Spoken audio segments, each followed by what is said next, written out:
Surah Al-Fatihah dinamakan Al-Fatihah pembukaan. Ummul Quran, ibu Al-Quran. Ummul Kitab, ibu Al-Kitab. As-Sab'ul Mathani, pujian-pujian yang diulang-ulangkan. Surah yang penting daripada Al-Quranul Karim, memulakan ketika penyusunan Al-Quran. Itulah arahan Nabi SAW.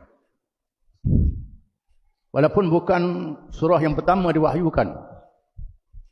Yang pertama ialah surah Al-Alaq, Iqra. Al-Fatihah kemudian.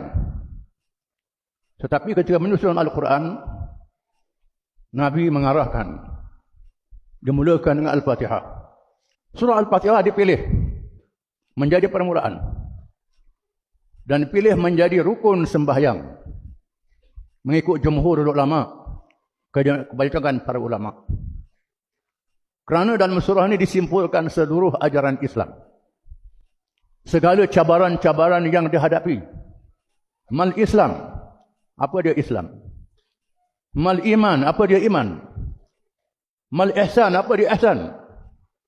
Ulama membahagikan ilmu Islam kepada 3 bahagian. Ilmu akidah, ilmu syariat, dan ilmu akhlak atau ilmu tasawuf.